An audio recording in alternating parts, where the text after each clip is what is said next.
Willkommen zu Guidos Galaxis. Mein Name ist Guido Schwarz. Ich bin der Leiter des Swiss Space Museums.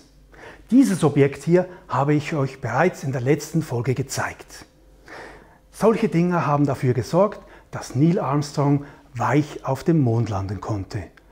Warum? Das seht ihr gleich.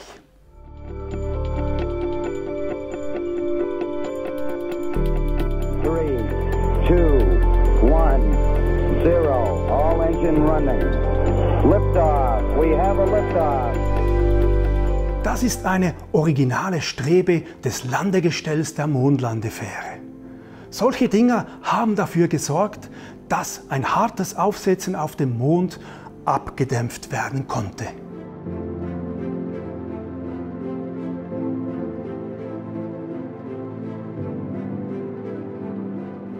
Dies hier ist das Modell einer Apollo-Mondlandefähre. Der Mond hat ja im Gegensatz zur Erde keine Atmosphäre. Es herrscht praktisch vollkommenes Vakuum. Und deshalb sind bei einer solchen Mondlandefähre Flügel oder Fallschirme nutzlos.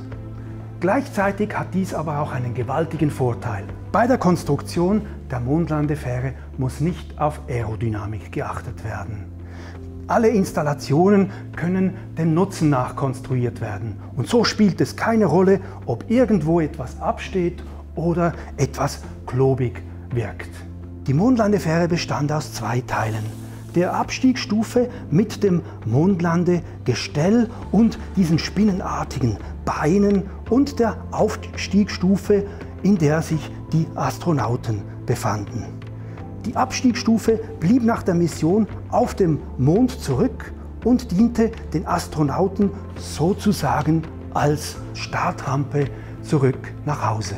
Doch wie ist das, auf dem Mond zu landen? Unser himmlischer Nachbar hat eine Oberfläche, die hat nichts gemein mit der Erde. Sie ist zernarbt von Tausenden von Kratern, viele von ihnen haben mehrere Kilometer Durchmesser. Außerdem fehlen auf der Mondoberfläche Referenzobjekte wie Häuser gänzlich. Und das macht es auch nicht so einfach, Entfernungen einzuschätzen. Bei den Mondmissionen wurden für damalige Verhältnisse modernste Computer eingesetzt, um einen Großteil der Landung automatisch auszuführen.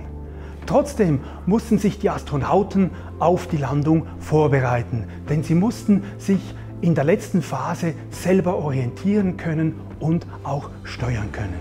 Und dazu haben sie solche Mondkarten benutzt. Diese hier stammt aus dem Training von Apollo 11. Und es kann gut sein, dass vor etwas mehr als 50 Jahren Neil Armstrong diese Karte in seinen Händen gehalten hat.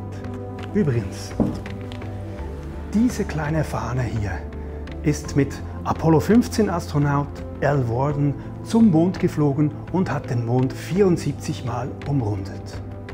Es gibt immer noch Verschwörungstheoretiker, die glauben, dass man gar nie auf dem Mond gelandet ist und dass die ganzen Szenen im Fernsehstudio gedreht worden sind. Und sie haben auch eine ganze Liste von abstrusen Beweisen, die man allesamt widerlegen kann. Nicht widerlegen kann man die Beweise, die tatsächlichen, die man vom Mond zurückgebracht hat. So zum Beispiel das Mondgestein, das eben die Apollo-Astronauten mit nach Hause gebracht haben. In diesem Zusammenhang steht dieser Beutel. Was das genau ist und wozu er gebraucht wurde, zeige ich in der nächsten Folge. Ich bedanke mich fürs Zusehen.